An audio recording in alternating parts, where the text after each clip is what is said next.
이 저녁에 우리가 함께 묵상할 말씀은 구약 성경 시편 111편입니다.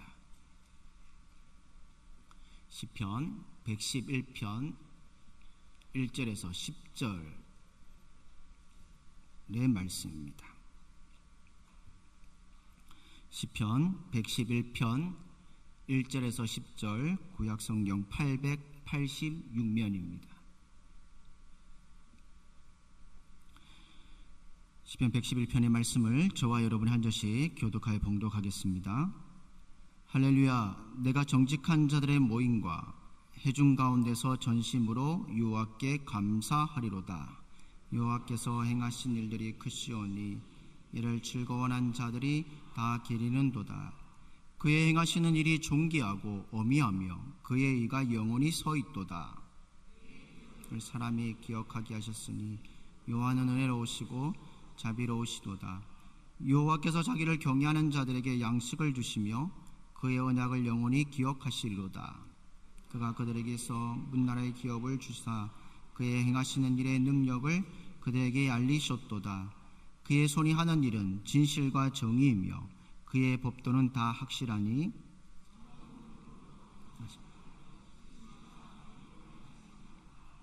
여호와께서 그의 백성을 속량하시며 그의 언약을 영원히 세우셨으니 그의 이름이 거룩하고 지존하시도다. 여호와를 경외함이 지혜의 근본이라. 그의 계명을 지키는 자는 다 훌륭한 지각을 가진 자이니 여호와를 찬양함이 영원히 계속되리로다. 아멘. 저는 오늘 한국을 더 할 줄 알았는데 세 곡만 하시네요. 귀한 찬양들을 우리 갈렙 찬양대 한 번 더 박수를 드리겠습니다.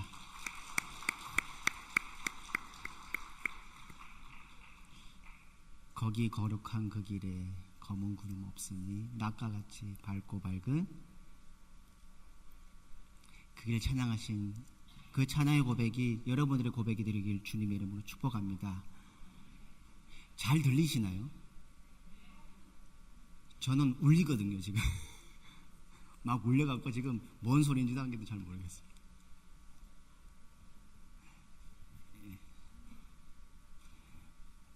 괜찮을 것 같겠죠? 안 울리시나요? 쟤만 울리나 봅니다. 예. 오늘 본문의 말씀 시편 111편 1절에서 10절의 말씀을 가지고 전심을 다해 감사하리로다 라는 제목으로 함께 말씀을 나누고자 합니다. 사랑하는 성도 여러분, 여러분들 혹시 등산을 해보시면 그 절벽 같은데 바위 틈 사이에서 자라난 소나무를 본 적이 있을 겁니다. 그 소나무를 보면 작고 볼품이 없는 작은 모양이지만 그것을 뚫고 나오는 소나무의 모습 보고 특이하게 생각합니다. 생명력을 가지고 혹독을 이겨낸 나무들이라는 거죠. 그것을 학자들은 이런 정의를 내립니다. 크롬홀츠 효과라는 말인데, 혹독한 환경 속에서 생명력을 가지고 강인한 생명력을 가지고 있는 효과가 바로 크롬홀츠 효과라는 겁니다. 성경에는 영적인 크롬홀츠 효과를 가진 분들이 너무나도 많이 있습니다. 예를 들면 다니엘입니다. 다니엘은 어릴 때에 이스라엘 백성들과 함께 지도자들과 함께 정복자의 나라에 끌려가게 되었고, 거기서 노비라기보다는 포로의 신분이라기보다는 그는 강한 사람이 되었고 위대한 지도자가 되었습니다. 그는 왜 그런 지도자가 되었냐면 영적인 크롬홀츠의 사람이었기 때문입니다. 그 사람이 그래 영적인 크롬홀츠의 사람이 될 수 있는 이유는 다니엘서에 이렇게 말합니다. 다니엘서 11장 32절에 이렇게 말합니다. 그가 또 언약을 배반하고 악행하는 자를 속임수로 타락시킬 것이나 오직 자기로 하나님을 아는 백성은 강하여 용맹을 떨치리라 라고 말씀하셨습니다. 자기 하나님을 아는 백성이기 때문에 자기 하나님을 알면 강해지고, 그 강하기 때문에 주변의 영향을 받지 않고 용맹하고, 그래서 주변을 선하게 바꾸는 경우가 바로 이 다니엘의 모습이었다는 겁니다. 나의 하나님을 알기에 그 나라의 하나님을 알는 그 모습 때문에 크롬홀츠의 영적 의미를 가지고 있는 사람이 바로 다니엘 같은 사람이라는 겁니다. 사랑을 믿음의 성도 여러분, 여러분은 하나님을 알고 계시지요? 강하고 용맹하시지요? 그러면 우리 속에 드러난 능력이 있습니다. 그 마지막 열매가 있습니다. 바로 무엇이냐면 감사입니다. 그래서 감사를 가장 강력한 성품이라고 말합니다. 감사만큼 우리를 강하게 하는 것이 없습니다. 그래도 내 속에 있는 감사가 있는지, 그 무엇이 우리를 시험 들게 하지 않는지 보아야 된다는 겁니다.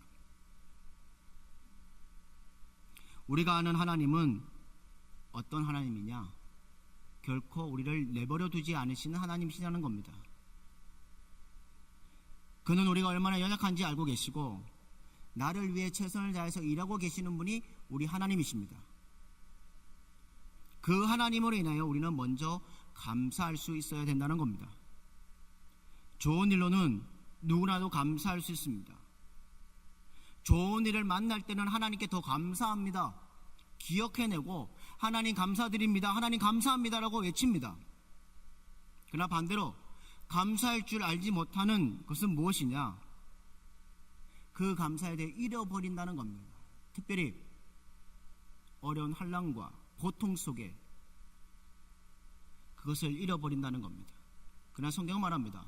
많은 사람들이 어려운 환난 가운데서 슬픔의 눈물을 흘리며 그 눈물이 보석처럼 빛나게 하시는 분이 우리 하나님이시라는 겁니다. 그 믿음으로 사는 성도들이 축복받는 인생이고 그 삶이 하나님이 원하시는 삶이라는 겁니다. 오늘 시편 111편부터 112, 113은 할렐루야 3부작이라고 이야기를 합니다. 이제부터 나오는 이 시편 가운데 히브리 사람들이 불렀던, 예배 시간에 불렀던 찬송시입니다. 특별히 시편 111편은 히브리 글자 알파벳으로 되어져 있는 시편입니다. 알파벳 첫머리를 사용했던 시가 오늘 시편 111편의 내용입니다.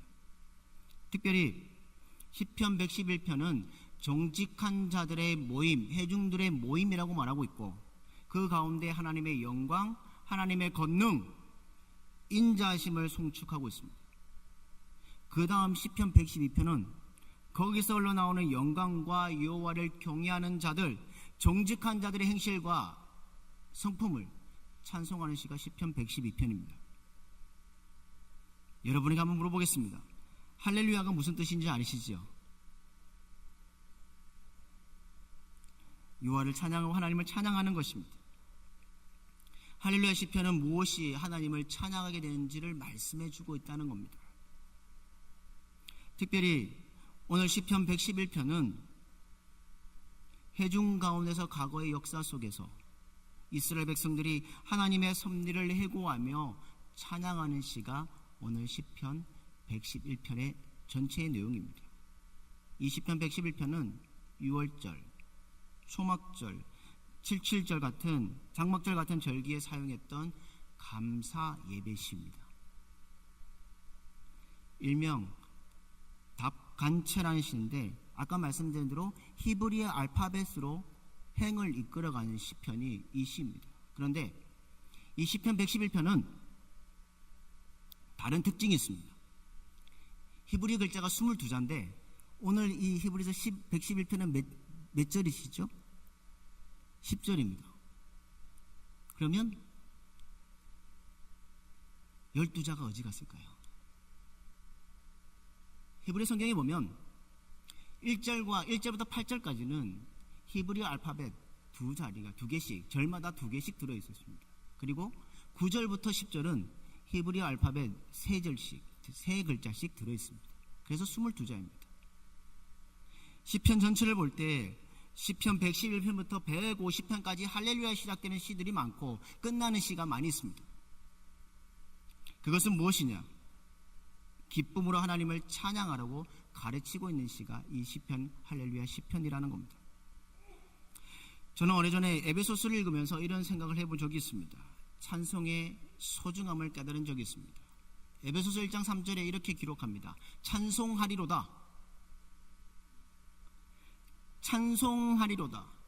그 찬송하려는 찬송해야 할 이유가 이렇게 기록되어 있습니다. 우리에게 모든 신령한 복을 주시기 때문에 여호와 하나님을 찬송하리로다 하고 되어 있습니다. 사람들은 물질적으로 복을 주실 때만 하나님께 감사의 찬양을 드립니다. 그러나 물질의 복은 아침 안개와 같고 연기와 같아서 있다가 사라지는 것이 물질적인 복입니다. 물질의 복은 잠시 누릴 수 있지만 그 복은 영구하지 않고 영원하지 않습니다. 우리가 영원히 누릴 수 있는 복은 무엇이냐? 하늘에 속한 모든 신령한 복을 받는 것이 우리의 축복이라는 겁니다. 또한 에베소서 1장 6절에 이렇게 말합니다. 거저 주시는 바 은혜의 영광을 찬송하게 하려 한다고 되어 있습니다. 또한 에베소서에서 우리에게 하늘의 기업을 주시려고 그리스도의 피로 속량하신 그의 영광을 찬송하게 하려 한다라고 기록되어 있습니다. 찬송은 하나님이 기뻐 받으시는 제사이고 예배입니다. 골로새서에 이런 글이 말씀이 있었습니다. 감사하는 마음으로 하나님을 찬양하라. 여러분 오늘도 감사하셨습니까? 오늘 하루를 보내시면서 하나님께 너무나도 감사하고 계셨습니까? 이 시간 오늘도 우리는 감사해야 합니다. 지금 우리 모두가 감사하는 마음으로 하나님을 찬양하는 시간이 되기를 주님의 이름으로 축복합니다. 오늘 본문을 시작하면서 1절에 이렇게 시작합니다. 할렐루야, 내가 정직한 자들의 모임과 회중 가운데서 전심으로 여호와께 감사하리로다. 정직한 자들의 모임, 예배 공동체를 말합니다. 정직은 무엇일까요? 믿는 사람들이 하나님을 예배하는 자들의 도덕적인 자격을 정직이라고 말합니다. 하나님은 의로운 자들의 기도와 예배를 받으시는 분이십니다. 그리고 회중들은 회중과 성도들을 말합니다. 많은 사람들이 모여서 하나님을 찬양하고 감사하는 예배를 드린다는 겁니다. 우리가 이 평생 살면서 이렇게 기도하시죠. 어려움이 없기를 바라면서 기도합니다. 나는 건강했으면 좋겠습니다. 우리 가족이 건강하기를 원하며 기도합니다. 또 하는 일이 잘 되기를 위해 기도합니다. 그리고 온 식구가 믿음 안에 살아가기를 기도합니다. 그런데 어떻습니까? 때로는 온 가족이 믿지 않아서 가족을 위해서 기도하는 사람들이 있습니다. 때로는 직장을 그만두고 어려워서 어려움을 겪는 분이 있고, 때로는 가족들이 건강해야 때로는 가족이 입원하고 수술하고 치료받고, 또 가족들 가운데 때로는 원하지 않는 시간에 세상과 이별하는 분도 있고요. 또 이웃과 불편한 관계 때문에 속상해하는 분도 있습니다. 경험담에 살아갑니다. 그런데도 우리가 있어야 할 이 것은 무엇이냐? 바로 이 시인이 고백한 믿음을 고백하셔야 된다는 겁니다. 정직한 자들이 모여 있는 곳, 회중들이 있는 그곳에 온 마음을 다해 하나님을 찬양하고 하나님께 감사드릴 수 있는 마음이 있어야 된다고 오늘 시편 기자는 말하고 있습니다. 여기에 전심으로 여호와께 감사한다. 전심으로. 현대의 성경이 이렇게 말하고 있습니다. 온 마음을 다 바쳐 고마워하며 여호와께 감사를 드리라 라는 뜻입니다. 간절한 마음으로 하나님을 찬양하십시오. 하나님께 영광 돌리는, 그리고 하나님께 감사하는 마음에 믿음의 자세를 가지라는 말씀이 1절에 들어져 있다는 겁니다. 그렇다면 우리는 어떤 감사를 해야 할까요? 첫 번째로는 구원의 크신 일을 행하심에 감사해야 합니다. 오늘 본문 이 10절 가운데 여호와의 크신 행사를 찬양하는 내용이 많이 들어 있습니다. 잘 보십시오. 2절에 여호와께서 행하시는 일들, 3절과 6절에 그의 행하시는 일, 7절에 그의 손이 하는 일, 4절에 그의 기적, 이렇게 언급되어 있습니다. 여호와께서 행하신 일들을 여호와께서 우리를 위하여 하신 말씀이라고 말하고 있습니다. 집에 가서 한번 찾아보십시오. 시편에 3번 나오는데요. 시편 107편 24절, 또 오늘 본문 읽었던 시편 111편 2절, 시편 138편 8절, 거기에 보면 여호와의 크신 행사, 하나님의 창조와 구원을 나타내는 찬양을 하고 있습니다. 하나님의 행하신 일은 실로 기억하고 놀라운 일들이 많이 있습니다. 제가 한번 성도님에게 물어보겠습니다. 여러분 중에서 가장 하나님의 놀라운 일은 무엇입니까?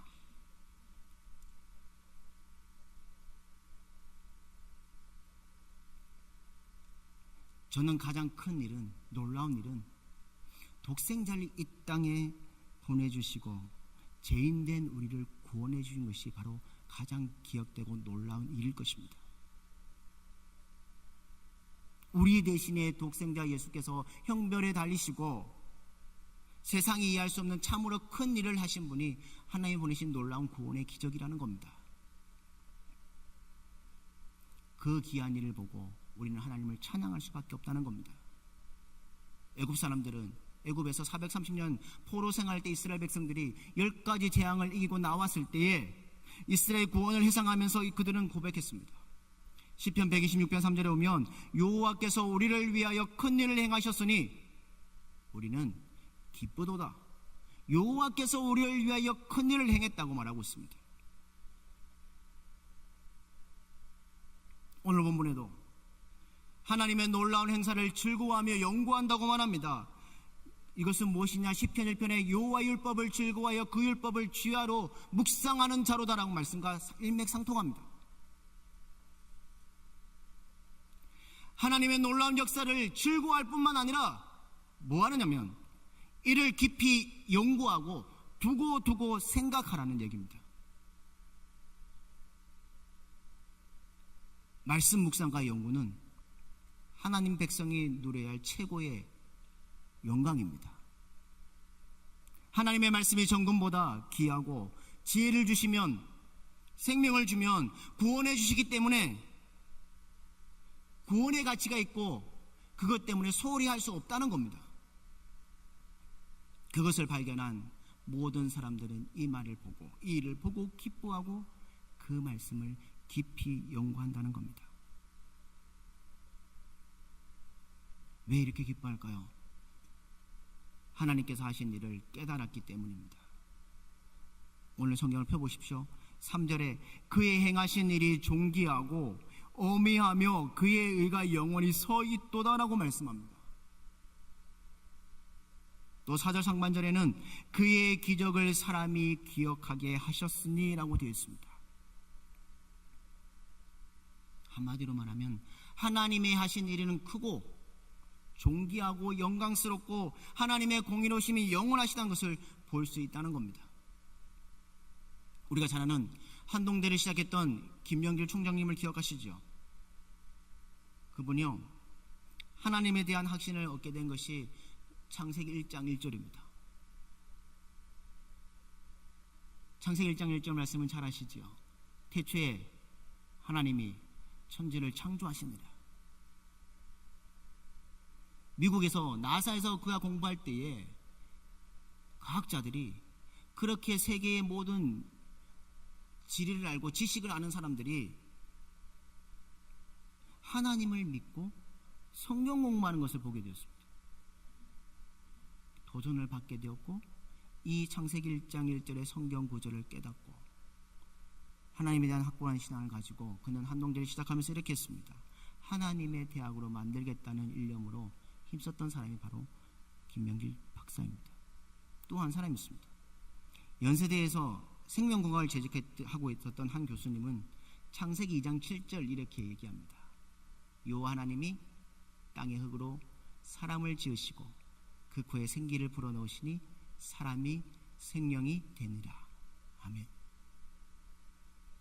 이 구절에서 하나님께서 사람을 지으신 신비하심을 확인하고 제자들에게 가르쳤다는 겁니다. 여러분, 한 생명이 이 땅에 태어난 것이 하나님이 행하신 크고 놀라운 일이라고는 잘 생각하지 않습니다. 여러분이 태어나신 건 한 생명이 태어난 게 하나님의 놀라운 일이라고 생각하지 않습니다. 그런데 잘 보십시오. 믿음으로 보면 그것은 기적의 연속입니다. 아기는 부모의 유전자를 받고 이 땅에 태어납니다. 수십억의 인구가 이 땅에 살고 있습니다. 한번 옆에 분 보십시오. 나하고 똑같으신지요? 똑같으신 분 계십니까? 똑같은 인간 한 명도 없습니다. 이 땅에, 이 세상에. 잘 보십시오. 여러분의 한 형제 한 자매를 보십시오. 똑같은 사람인가요? 건강한 체질이 있는 반면에 약한 체질로 나타나는 사람도 있습니다. 어떤 아이는 부모의 예술적 능력을 가지고 태어나기도 합니다. 어떤 아이는 부모의 명석함을 가지고 태어나는 사람도 있습니다. 이사야 44장 2절에 이렇게 말합니다. 너를 만들고 너를 모태에서부터 지어낸 너를 도와줄 여호와가 이같이 말하노라.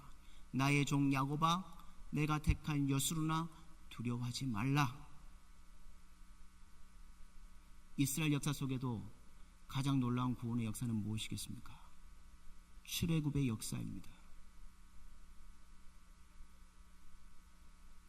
430년 동안의 노예 생활을 접고 하나님께서 모세를 지도자로 보내어 애굽왕 바로에게서 끌고 나와서 해방되어 젖과 꿀이 흐르는 약속의 가나안 땅을 향해 가게 된 것, 그것이 구약의 하나님의 백성에 대한 구원의 대사건이라는 겁니다. 저와 우리에게도 구원의 큰 사건이 있습니다. 그것은 우리는 본질상 진노의 자녀입니다. 죄의 종이고 사탄의 결박에서 헤어날 수 없습니다. 그러나 하나님께서 그의 택한 백성을 구원하시기 위해서 친히 사람의 몸으로 이 땅에 오셨고 죄와 형벌을 저주를 대신 받으시고 죄의 종로를 하던 우리들을 해방시켜 주신 분이 우리 하나님이시라는 겁니다.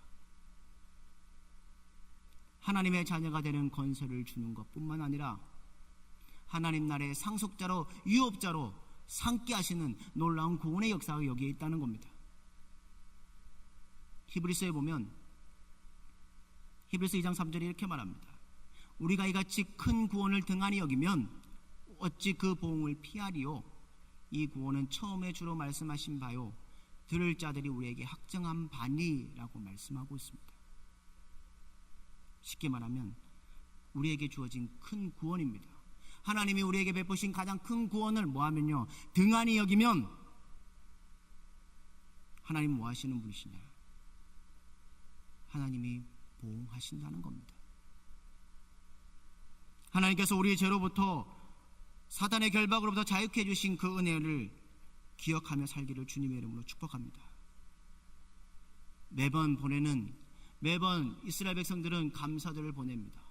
그 감사들을 보내면서 자기만을 감사하는 찬송이 아니었습니다. 자기의 자녀들, 자기 후손들, 그것을 드렸던 절기였습니다. 우리도 기억하십시오. 우리가 하나님을 믿으며 받았던 구원의 감사를 계속 기억하는 것이 우리의 끝나는 인생이 되면 안 된다는 겁니다. 우리 자녀들에게, 우리 손자 손녀들에게 물려줄 수 있는 훌륭한 전통의 유산이 바로 하나님이 주신 놀라운 구원의 기억을 기억하며 찬송하는 것일 것입니다. 우리를 구원해 주신 하나님을 날마다 감사하며 살아가는 여러분들의 삶이 되기를 주님의 이름으로 축복합니다. 두 번째는요, 은혜와 자비 주심에 감사해야 합니다. 오늘 보면 4절 하반절에 이렇게 기록되어 있습니다. 요한은 은혜로우시고 자비하시도다. 은혜와 자비의 산물이 우리의 구원을 이루게 하신다는 겁니다. 그래서 우리는 여호와의 은혜로우심과 자비하심을 목소리 높여 찬양할 뿐만 아니라 마음을 다해서 감사해야 합니다. 어떤 슬픈 이야기입니다. 햇빛이 비치는 봄날이었는데요. 한 여인이 인생의 마지막 숨을 쉬고 있었습니다. 그리고 그 여인의 두 눈에는 눈물이 계속 흐르고 있었습니다. 그리고 그 침대 앞에는 남편이 고개를 떨구고 있었습니다. 후회하는 표현으로 고개를 떨구고 있었습니다. 그 여인이 3일 전부터 의식이 없을 때 그 자리를 지켰던 남편을 가 있었는데 의사가 보니까 그 여인이 계속 하는 말이 뭐냐면 3일 동안 사랑한다고 고맙다고 그런 얘기를 했다는 겁니다. 그랬더니 의사가 얼마나 부인을 사랑했으면 저렇게 고맙고 감사하다고 계속 이야기합니까? 그랬더니 그 남편이 점처럼 입을 열지 않다가 마지막에 이런 말을 했습니다. 이 세상의 남편 중에서 가장 못할 짓을 한 것이 바로 저 자신입니다. 다른 여성 같으면 이혼도 벌써 당했을 것이고 끊지 못하는 도박, 술 중독, 그리고 드나드는 감옥 생활 속에서도 뒷바라지하며 병들었다고 얘기를 합니다. 근데 그 아내가 평소에 새벽마다 기도할 때 이런 기도를 했다고 그 남편은 이렇게 고백했습니다. 받는 사랑이 아닌 베푸는 사랑만 할 수 있게 하심을 감사합니다. 베푸는 사랑만 할 수 있게 감사합니다라고 하나님께 감사 기도했다는 겁니다. 사랑하는 믿음의 성도 여러분, 받는 사랑이 아닌 베푸는 사랑을 하게 되게 감사할 수 있는 사람이 이 세상에 얼마나 있겠습니까? 이 세상에 거의 없을 겁니다. 그러나 우리 예수님은 이같이 십자가에 죽기까지 베푸는 사랑만 하시고 하늘 보좌 우편에 올라가셨고 이것이 바로 우리 주님 주신 은혜이고 자비라는 겁니다. 그 주님의 은혜와 자비를 찬양하며 살아가는 영주교회 성도들이 되시기를 주님의 이름으로 축복합니다. 세 번째는요, 생명 양식 주심에 감사해야 합니다. 오늘 5절 말씀 우리 한번 같이 읽도록 하겠습니다. 5절 말씀을 같이 읽겠습니다. 시작. 그 언약을 영원히 기억하시도다. 아멘. 광야 생활 중에 하나님께서 이스라엘 백성들에게 세 가지 양식을 주셨습니다. 첫 번째 양식은 물입니다. 이스라엘 백성들이 홍해를 건너고 3일이 지나온 광야 생활 가운데 물이 떨어졌습니다. 그때 나마라는 웅덩이에서 물을 먹었지만 쓴물이었습니다.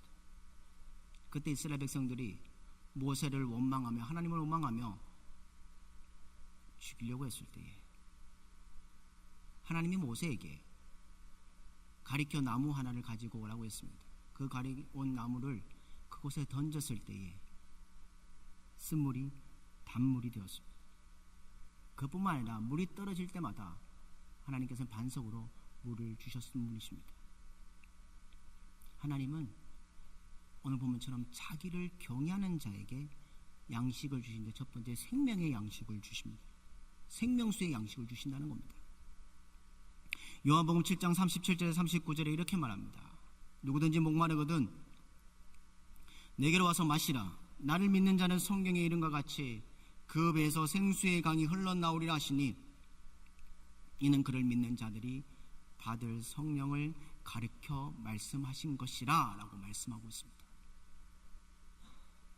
유대인들은 초막절에요.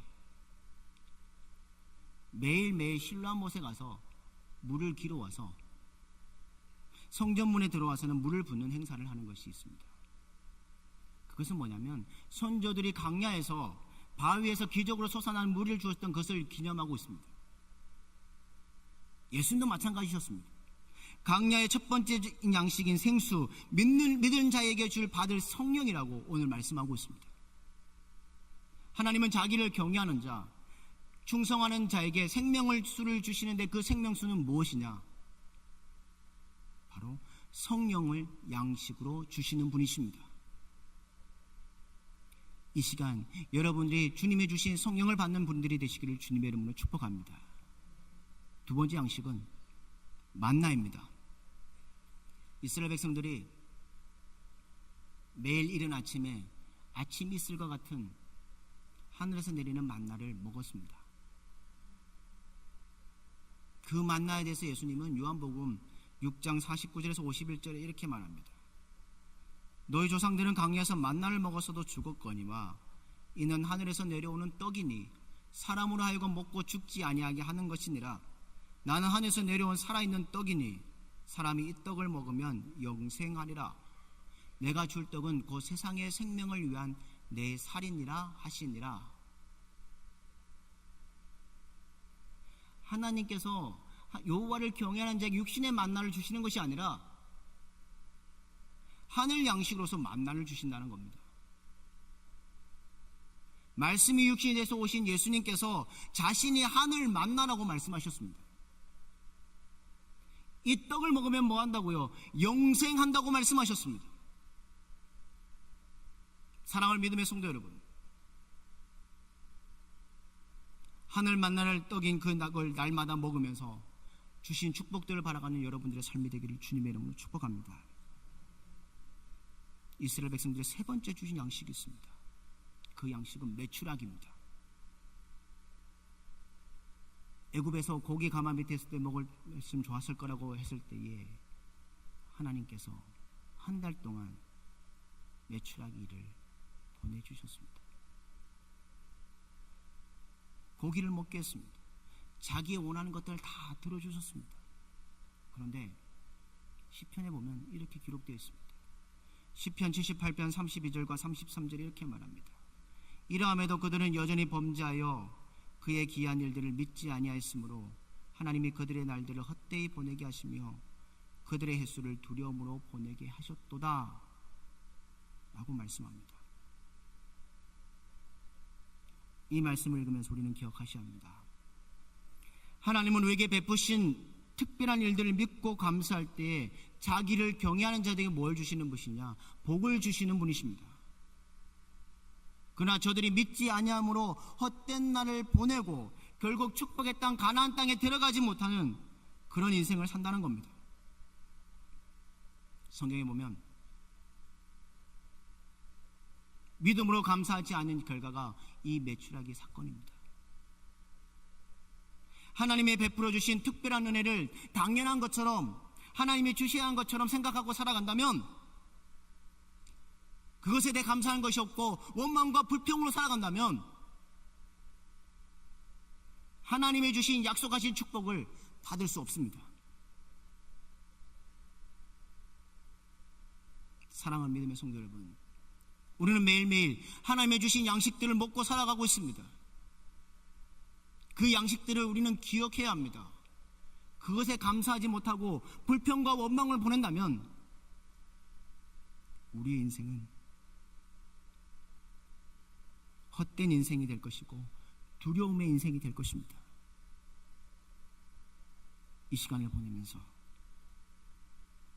우리가 불평과 원망이 아닌 감사의 삶을 드리면서 하나님이 주신 양식들을 먹으며 살아가는 믿음의 성도들이 되시기를 주님의 이름으로 축복합니다. 마지막으로 네 번째는요, 죄를 속량하신 은혜에 감사해야 합니다. 오늘 9절 말씀 우리 한번 같이 읽도록 하겠습니다. 9절 말씀 같이 읽겠습니다. 시작. 여호와께서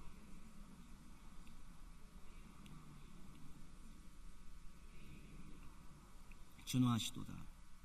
아멘. 여기서 말하는 속량은 몸값을 받고 석방한다는 겁니다. 마귀는 죄를 짓고 하나님을 떠난 우리들을 계속해서 끌고 다닙니다. 이곳으로 저것으로 끌고 다니다가 맨 마지막에 뭐 할까요? 지옥불에 떨어뜨리는 존재가 바로 마귀입니다. 그런 우리의 인생을 주님께서는 골고다의 언덕에서 우리의 모든 죄값을 남김없이 다 지불하시고 우리를 사탄의 굴레에서 벗어나게 하시고 석방하게 하시고 하나님 백성이 되게 하고 천국의 시민권을 가진 자로 세워주셨다는 겁니다. 그 영원한 언약을 삼으셨기에 그의 이름이 거룩하고 지존하다. 그의 이름이 거룩하고 두렵다고 오늘 이 시편의 기자는 말하고 있습니다. 우리를 속량해 주시며 우리를 영원히 세워주신 그 하나님을 거룩한 존재로 두려운 존재로 믿는 여러분들 되기를 주님의 이름으로 축복합니다. 몇 년 전에 어떤 분에게 들은 얘기가 있습니다. 어떤 목사님이요, 이제 운전을 하고 가는 중에 앞차가 갑자기 뒤로 후진을 하는 바람에 목사님 차가 범퍼가 부서졌습니다. 그 앞범퍼의 모서리 부분이 깨졌는데 새 범퍼라면 30만 원이 들고 그 부분만 하면 10만 원이 드는 겁니다. 그래서 목사님이 부분만 수리해서 10만 원을 든다고 했다고 합니다. 그랬더니 그 접촉사고를 낸 가해자가 감사하다고 말을 했다는 겁니다. 그런데 나중에 알고 보니까 이 뒤로 후진한 사고를 낸 사람 차에 두 사람이 있었다는 겁니다. 하나는 여자분, 한 분은 남자분인데 남자분은 좀 젊은 남자분이었습니다. 근데 직업이 뭐냐면 여자분은 무당이었고요. 남자는 그 무당을 배우고 있는 연습생의 남자였다는 겁니다. 그 목사님이 이렇게 말씀하셨습니다.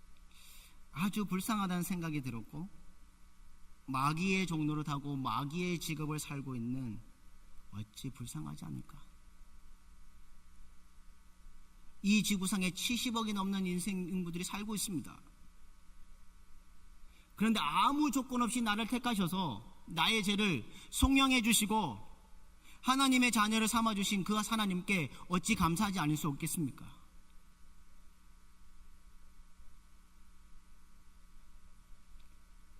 사랑하는 성도 여러분, 이런 감사가 여러분 속에 있으십니까? 나를 속량해 주시고 나를 구원해 주신 그 하나님을 날마다 사랑하며 살아가고 계십니까?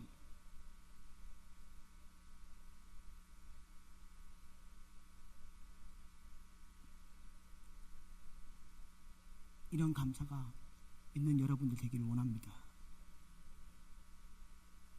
그러면서 오늘 시편 기자는 결론을 내리고 있습니다.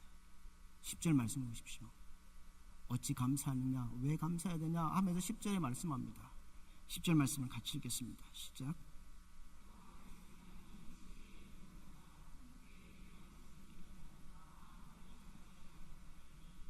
영원할지 영원히 계속되리다. 아멘. 어떤 신학자는 여호와를 경외함이 이렇게 기록되어 있습니다. 거룩하신 하나님의 존재를 분명히 인식하며 오직 그분께 순종하고 의지하는 것이 바로 여호와를 경외하는 것이라고 말합니다. 무슨 말이냐? 하나님의 뜻에 순종하는 것이 하나님을 경외하는 것이고 그것이야말로 지혜의 근본이라는 겁니다. 그 계명을 지켜 순종하면 오늘 본문에 훌륭한 지각을 주신다고 합니다. 지각은 무엇일까요? 통찰력, 분별력입니다. 하나님을 경외하는 성도에게 통찰력과 분별력을 주셔서 세상을 살아가는데 지혜롭고 슬기롭게 살아가게 하신다는 겁니다. 더 나아가 지혜로운 성도는 날 구원하신 하나님을 찬양하되 이 세상뿐만 아니라 하나님의 나라에 가서도 영원토록 하나님을 찬양하는 데 전념한다는 겁니다. 찬양하며 기도하도록 하겠습니다.